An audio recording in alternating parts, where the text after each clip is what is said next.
I'm Brittany Lewis with Forbes Breaking News. Senator John Barrasso blamed Democrats for high gas prices on the Senate floor Wednesday. The Wyoming Republican claimed that the president, quote, continues to attack American energy. His remarks come as the average cost of diesel in the U.S. has reportedly hit an all-time high. Here's more from Barrasso. Thanks, Mr. President. I come to the floor today to talk about the need that we have here in this country for more energy, and specifically more American energy. On Thursday, Leader Schumer and Nancy Pelosi held a press conference, and they announced that they had finally come up with an energy plan.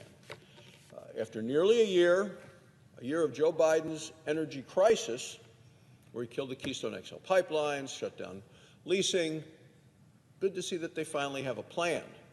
Well, it turns out this official Democrat energy plan is not going to create one more drop of American energy. So what will the plan do? Well, if you look at it, you'll see that it sends bureaucrats, unelected, unaccountable, heavy-handed bureaucrats, to shake down energy companies. Instead of producing more American energy, they want more federal investigations into American energy. Won't lower the price of energy, no, not by a single penny. If anything, it might actually increase energy costs across our country. And people in Wyoming this past weekend were paying $4 a gallon for gasoline. Doesn't make a federal investigation. It doesn't take a federal investigation to figure out what's wrong here with energy in America. We know why prices are up. Supply and demand. Very simple. Demand for energy is up, and supply is not. Supply is actually down. Yet after a year of high prices, Democrats still refuse to admit it, ignoring inflation, not facing the facts that we have the American energy in the ground here and they won't let us get it out. But now the Democrats are coming up with election year conspiracy theories. They say high prices aren't happening because of the law of economics. They're saying it's happening because of secret backroom deals. Democrats claim it's an international conspiracy, rigged by a global oil market. Instead of producing American energy, Democrats want to produce excuses, one after another. At the Democrat press conference, the majority leader said the American people didn't send us here. He had to point fingers and blame each other. They had to point fingers at themselves. That's exactly what the Democrat leader and the president have done for the last 15 months. Since the day Joe Biden took office. They blamed inflation on coronavirus. Then they blamed it on economic growth. Then they blamed it on corporations. They blamed it on ports and shipping companies. They blamed it on Vladimir Putin, everyone except themselves, who are the cause of the problem. They will blame anyone as long as they don't have to change their radical and reckless policies. But they won't deal with the problem.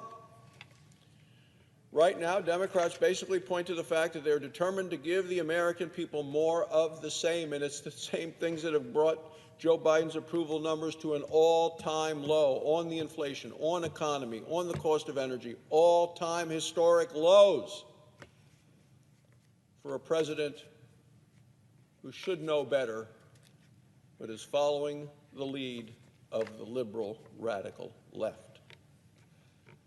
So people are going to be facing more inflation, more high energy costs, and it now costs so much to fill up a tank of gasoline. It's over $100 to fill up, and I see that repeatedly across Wyoming last weekend. This is the same level of anxiety for hardworking families at the end of every month when the paychecks don't keep up. On Sunday, this past Sunday, the cost of diesel hit an all-time high. Not just a 40-year high like we have for inflation, an all-time high for diesel fuel. Diesel prices have doubled since Joe Biden took office. Higher diesel prices means it will cost more to transport goods to market. Food prices are up. Everything that one buys at the market is up. No matter how bad it gets, Democrats refuse to change course. Joe Biden continues to attack American energy and American energy workers. Right now, Joe Biden and his administration are blocking oil and gas leases at 80% of the available federal lands. There are thousands of drilling requests that are in limbo, which is where Joe Biden has put them. He's done everything possible, you would think, to undermine investment in American energy. Told the banks, don't lend. Told businesses, don't invest. An attack on jobs and affordable energy. If Democrats are really serious about lowering energy prices, they would stop their war on American energy. We need to unleash American energy, not keep it in the ground. Look, Democrats remain the party of higher costs, the party of expensive regulations, the party of high taxes, and the party of greater reliance on foreign countries. Working families cannot afford the Democrat agenda. People feel stuck, they're stressed, they're squeezed by inflation, they're squeezed by high energy prices. They have to make decisions about how they drive and how they eat and what they eat and how they live. The Democrat policies have brought us all of this. We need to replace the Democrat policies, and come November, we're going to replace the Democrats in the House and in the Senate. Thank you, Mr. President. I yield the floor.